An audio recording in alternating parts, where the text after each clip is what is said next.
Assalamualaikum warahmatullahi wabarakatuh. Halo, selamat malam pemirsa. Apa kabar Anda hari ini? Seperti biasa saya Cica Anissa menemani Anda di Apa Kabar Indonesia Malam. Pemirsa, dua peristiwa kriminal menjadi menu utama saya dalam dialog Apa Kabar Indonesia Malam hari ini. Yang pertama adalah peristiwa satu keluarga yang tewas di Bekasi pemirsa. Dugaan awal adalah keracunan. Ternyata saat ini aparat kepolisian mengendus bahwa ini bukan unsur ketidaksengajaan, tapi termasuk peristiwa pembunuhan berantai. Ketika aparat kepolisian menangkap 3 pelaku di salah satu rumah dalam pelaku tersebut pemirsa ditemukan 3 jenazah terkubur. Yang menjadi pertanyaannya, apa motif pembunuhan berantai ini? Itu yang akan saya bahas di Apa Kabar Indonesia Malam hari ini. Sementara itu juga peristiwa pemerkosaan yang dilakukan terhadap remaja, 6 orang remaja tepatnya, terhadap anak di bawah umur pun juga menuai sorotan pemirsa. Ketika ternyata peristiwa pemerkosaan yang terjadi di Brebes ini ada upaya damai yang dilakukan oleh oknum LSM dengan tujuan untuk mendapatkan uang pemirsa. Karena keluarga pelaku diminta uang sebanyak 70 juta rupiah dan uang tersebut dibagi-bagi. Yang jadi pertanyaan, kenapa aparat kepolisian tidak tahu peristiwa pemerkosaan ini dan kemudian bisa dibuat damai pemirsa? Ini akan saya bahas di Apa Kabar Indonesia Malam hari ini pemirsa. Tapi informasi lainnya juga saya hadirkan untuk Anda. Di antaranya, karena menolak kita ke informasi selanjutnya, 2 pelaku menjamret ponsel di Pulau Gadung, Jakarta Timur. Ke informasi selanjutnya pemirsa, seorang bayi yang baru lahir dibuang sang ibu.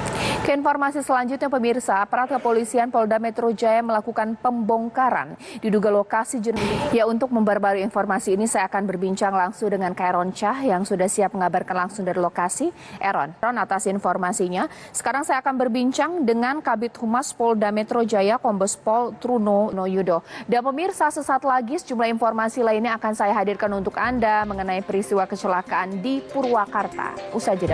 Kembali di Apa Kabar Indonesia Malam pemirsa, kendaraan taktis milik TNI terlibat dalam kecelakaan di wilayah Purwakarta. Kita ke informasi lain, puluhan warung di wilayah. Ya, sementara itu pemirsa, fenomena tanah bergerak melanda desa. Ke informasi selanjutnya pemirsa, 35 rumah warga dan pemirsa berawal dari viralnya sebuah peristiwa pemerkosaan terhadap anak di bawah umur yang dilakukan oleh 6 remaja. Namun ketika sebuah kasus pemerkosaan terhadap anak di bawah umur saja itu sudah pasti membuat heboh dan kemudian berujung damai pun juga bikin masyarakat terkaget-kaget.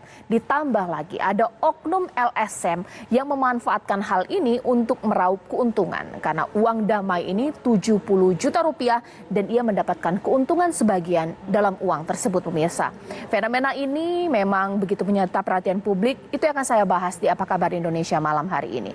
Di studio TV One sudah hadir Mas Rezlas. Nanti bagaimana kronologis kejadian kita akan baca. Saya punya grafis pemirsa animasi sedikit untuk memberikan kepada Anda pemahaman yang lebih jelas. Mudah-mudahan komunikasi saya dengan Ibu Rini bisa sangat jelas ya. Ibu Rini, saya mau cek dulu Wahyu terlebih dahulu.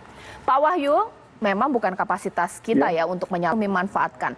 Yang jadi pertanyaan, oknum LSM ini siapa? Kok dia hebat sekali bisa mempertemukan pelaku, bahkan juga korban, bahkan membuat surat perjanjian supaya ini tidak dibawa ke ranah hukum. Nanti penelusuran sesaat lagi di Apa Kabar Indonesia Malam. Ya, sekarang saya akan mencoba berkomunikasi dengan Ibu Rini. Mudah-mudahan komunikasi saya yang mungkin dibuat oleh oknum LSM.